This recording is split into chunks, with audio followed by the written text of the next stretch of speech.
दुनिया का भाग्य विधाता हमारे जीवन का रक्षक है। खुद को जला प्रकाश फैलाता भगवान समान वो शिक्षक है। जीवन की राह सरल हो ऐसा देता है ज्ञान हमें, उसकी शिक्षा से ही मिलता इस जग में सम्मान हमें। बिना उसके बेकार है सब, जीना भी अपना निरर्थक है। खुद को जला प्रकाश फैलाता भगवान समान वो शिक्षक है। भगवान समान वो शिक्षक है। वीडियो शुरू करने से पहले यदि आप एक शिक्षक हो तो आपके व्यक्तित्व, विचारों, आदर्शों, विनम्रताओं को सम्मान करते हुए आपको सलाम करते हैं। मेरे प्यारे मित्रों, स्वागत है आप सबका आपका अपना प्यारा सा यूट्यूब चैनल आज़ाद परिंदे में। तो शिक्षक दिवस अवसर पर हमारे जीवन में शिक्षक के महत्व तथा शिक्षक दिवस हम लोग क्यों मनाते हैं पर कुछ विशेष बातें आपसे साझा करने जा रहा हूँ। जिंदगी की राह भी यूँ आसान न होती, न होता साथ मेरे ये कारवां, मेरी इस कदर ये शान न होती। मेरा सब कुछ है मेरे गुरु के बदौलत, अगर गुरु न होते मेरे जीवन में तो मेरी कोई पहचान न होती। यूँ तो गुरु को परिभाषित करना किसी भी व्यक्ति के लिए असंभव होगा। दुनिया के जो भी व्यक्ति अपने उच्च शिखर पर खड़े हो, लेकिन उनकी बुनियाद गुरु ही है। गुरु उन ज्ञान रूपी गंगा की भांति है जिसमें विद्यार्थी डुबकियां लगाकर विद्या रूपी अमृत का पान करते हैं।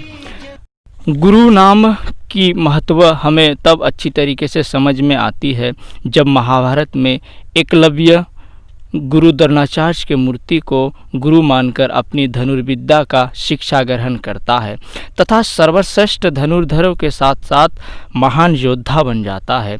इस उदाहरण से हमें गुरु की महिमा का पता चलता है। हमारे भारत में शिक्षक दिवस 5 सितंबर को मनाया जाता है।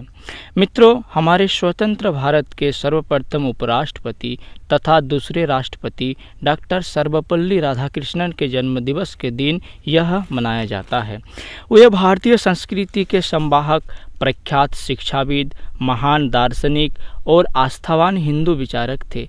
उनके इन्हीं गुणों के कारण सन 1954 में भारत सरकार ने उन्हें देश के सर्वोच्च सम्मान भारत रत्न से अलंकृत किया।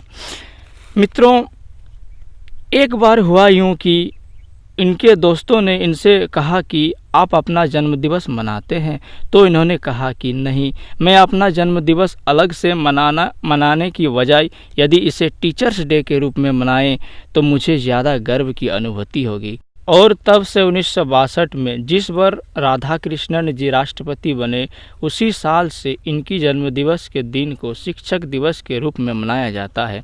डॉक्टर सर्वपल्ली राधाकृष्णन जी का मानना था कि एक शिक्षक की जो दिमाग होता है वो देश में सबसे बेहतर होता है। डॉक्टर राधाकृष्णन जी का भारत के शिक्षा क्षेत्र में बहुत बड़ा योगदान रहा है। समूचे विश्व को डॉक्टर सर्वपल्ली राधाकृष्णन समूचे विश्व को एक पाठशाला मानते थे। उनका मानना था कि शिक्षा के द्वारा ही मानव मस्तिष्क का सदुपयोग करना संभव है। ब्रिटेन के एडिनबरा विश्वविद्यालय में दिए गए अपने एक भाषण में डॉक्टर राधाकृष्णन जी ने कहा था कि मानव को एकजुटता से रहना चाहिए। मानव जाति का संपूर्ण लक्ष्य, मानव जाति की मुक्ति तभी संभव होंगे जब सभी देशों की नीतियों का आधार शांति की स्थापना के लिए किया जा सके। यूँ तो राधाकृष्णन जी की जीवनी पर व्याख्यान करना चंद समय में संभव नहीं है, पर फिर हम उनके जीवनी पर के कुछ विशेष बातें आपसे बताने जा रहे हैं। तो आइए सबसे पहले जानते हैं कि उनके जन्म। तो राधाकृष्णन जी का जन्म 5 सितंबर 1888 में तमिलनाडु के तिरुतनी ग्राम में हुआ था, जो तत्कालीन मद्रास से तकरीबन 64 किलोमीटर की दूरी पर स्थित है। उनका जन्म एक साधारण गरीब ब्राह्मण परिवार में हुआ था। उनका जन्म स्थल भी एक पवित्र तीर्थ स्थल के रूप में प्रसिद्ध है।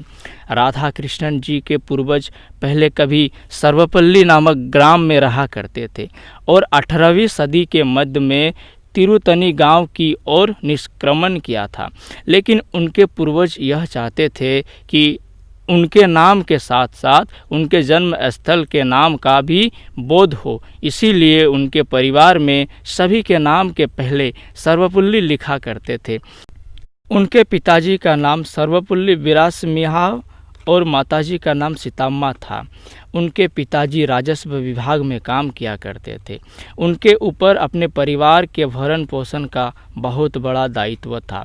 विलासमिहाव उनमें 5 पुत्र तथा 1 पुत्री थी। इनमें राधा कृष्णन जी दूसरे स्थान पर थे। उनके पिताजी काफ़ी कठिनाई के साथ अपने परिवार का भरण पोषण करते थे। इसी कारण राधा कृष्णन जी का बचपन काफ़ी संघर्ष और कठिनाई पर बीती। उन्होंने अपने बचपन की 8 वर्ष तिरुतनी गांव में ही गुजारे। इसके बाद उन्हें क्रिश्चियन मिशनरी संस्था लूथरन मिशन स्कूल तिरुपति में 1896 से लेकर 1900 के बीच अध्ययन किया। फिर अगले 4 वर्ष उनकी शिक्षा वेल्लूर में हुई। इसके बाद उन्होंने मद्रास क्रिश्चियन कॉलेज मद्रास में शिक्षा प्राप्त की। महज 16 वर्ष की आयु में उनका विवाह दूर के रिश्ते बहन शिवा कामू के साथ हुआ। उन्होंने स्वामी विवेकानंद ने मद्रास क्रिश्चियन कॉलेज मद्रास में शिक्षा प्राप्त की। उन्होंने स्वामी विवेकानंद और अन्य महान विचारकों का अध्ययन किया। वर्ष 1902 में मैट्रिक परीक्षा उत्तीर्ण होने के बाद उन्हें छात्रवृत्ति भी प्राप्त हुई। बाद में उन्होंने 1904 में कला संकाय परीक्षा में प्रथम श्रेणी उत्तीर्ण की। वे 1918 में दर्शन शास्त्र में एमए किए। एमए करने के पश्चात मैसूर विश्वविद्यालय में दर्शन शास्त्र के सहायक प्राध्यापक पद पर नियुक्त हुए। उन्हें भारतीय संस्कृति का भी बहुत ज्ञान था। उन्होंने यह जाना कि भारतीय संस्कृति ही सभी धर्मों का आदर करना सिखाया है। डॉक्टर राधाकृष्णन जी अपने बुद्धि से परिपूर्ण व्याख्याओं, आनंदायी अभिव्यक्तियों और हल्की गुदगुदाने वाली कहानियों से छात्रों को मंत्रमुग्ध कर देते थे। उच्च नैतिक मूल्य को अपने आचरण में उतारने का प्रेरणा देते थे। वह जिस विषय को पढ़ाते थे उसे अपने शैली से सरल, रोचक और प्रिय बना देते थे। इसीलिए उनके जन्म दिवस को शिक्षक दिवस के रूप में मनाया जाता है।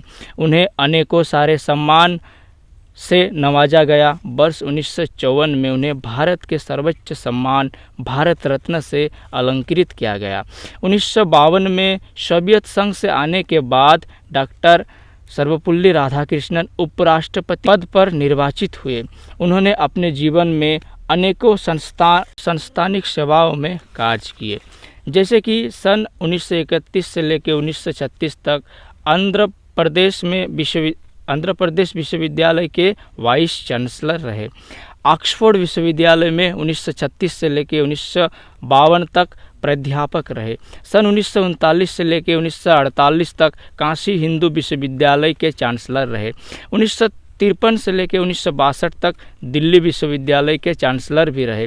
1946 में यूनेस्को में भारतीय प्रतिनिधि के रूप में अपनी उपस्थिति दर्ज कराई तथा और भी कई सारे सेवाओं में पदस्थापित रहे। आज आज़ाद परिंदे की तरफ से उनके महान व्यक्तित्व, विचारों, उनके आदर्शों को सलाम करते हुए उन्हें नमन करते हैं। जय हिंद, जय भारत।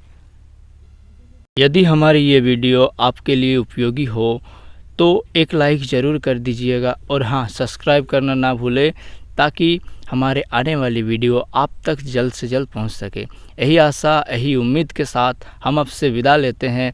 मिलते हैं किसी दूसरे वीडियो में, तब तक के लिए खुश रहें।